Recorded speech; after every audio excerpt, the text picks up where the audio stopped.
So look, I just got finished looking at well, I don't know, I don't want to call them tabloids, but the newsreel and whatnot, and I just saw. I look at TMZ every day. Okay, so I'm not afraid to admit it. and so anyway, so I just got finished seeing that Nicholas Sparks, the dude that wrote The Notebook, just got separated from his wife. Now look, I'm just saying, dude is probably every time my wife hears about a Nicholas Sparks book or a Nicholas Sparks movie, she gets all like warm and like, yo, it's gonna be so romantic and all of this stuff. Dude is separated from his wife. I'm just saying. Obviously, we need more than romance in order to keep a marriage together. So, Ed, what can we do?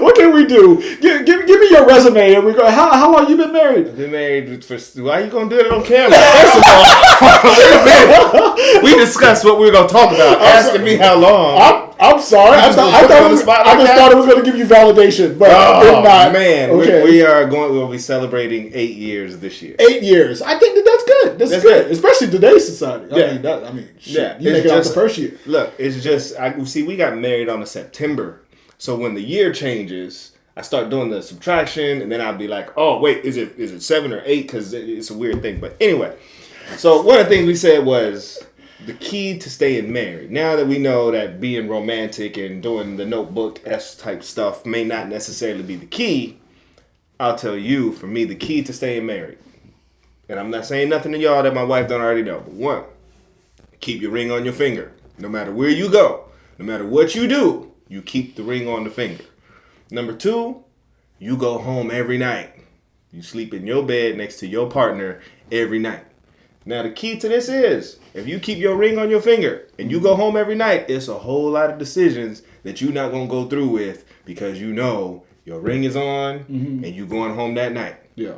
Yeah. There's a lot of other little stuff, but those are my two main things. That doesn't make for a good Notebook, romantic, soft music, mood lighting type of movie. Yeah, you know what? That's the reality. No, it absolutely is. And the other thing that I think that's so real that people just completely misunderstand is what marriage actually is. Like you really have to redefine what happiness is and what it actually means to be married and what happiness is in order for you to stay married. Because if you think that every day is supposed to be the Notebook, if every day is supposed to be this grand mountaintop revelation of, oh my God, how much do I love this woman next to me or whatever, it's like, yo, if you think that every moment is supposed to be like that, if you think that every moment is supposed to end in some big Disney ending or something like that, you are not going to stay married for very long. I'm just going to be, that's just for real. You are not going to stay married for very long because marriage, there's going to be hardship. There's going to be arguing. I've been married for 17 years. God bless it. I've been married for over 17 years. And my wife and I, we still argue. And every once in a while, we still get into a big argument and whatnot. And because... and you know the things are transitioning in her life, things are transitioning in my life. As a woman, don't be mad, but as a woman, she has some, and I'm 43, and so you know there's some. We go through change. We go through change. You know, like exactly. It's like, I'm not trying to get all like a biology class, whatever. Like we go through changes, and the thing that makes my wife and I successful, if you would, as staying married, and don't define success as not getting into the argument. Quite honestly, marriages that don't have arguments are really weird. Don't be that person, because that's not what a marriage actually is. We have struggles together. We argue about the kids. We argue about how much money someone's spending. We argue about whether we should redecorate the house. Wow. We argue about what? Keep going.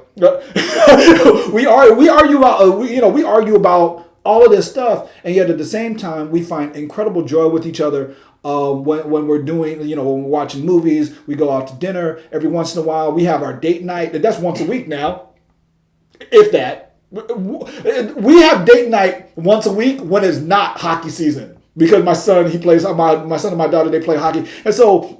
But then they have the games on date night, and then so we can't have our date nights. So anyway, I'm just saying all of this to say, if you don't redefine what happiness is and what marriage is, then you think, like I said, and you think that it's supposed to be these big epiphany moments of all the time, That's so not what marriage is. Right. One of the biggest things I always, when I'm teaching family marriage, is say the wedding is not the marriage. Yeah, and you right. have to separate the idea of marriage, which comes from the wedding and the bliss and the joy and the Disney movies that we watch, with the actual marriage. And as a Christian, one of the things I tell all other Christians is the LGBT community, they got it right when they introduced the language of partner. Yes, and to absolutely. me, that's one of the most powerful things I could say is recognizing that this is my partner. I'm here to help her accomplish her goals, her dreams, her aspirations, her daily tasks. Yeah. She's here to help me accomplish my goals, my aspirations, my daily tasks. Right. And it really is a partnership. And I think,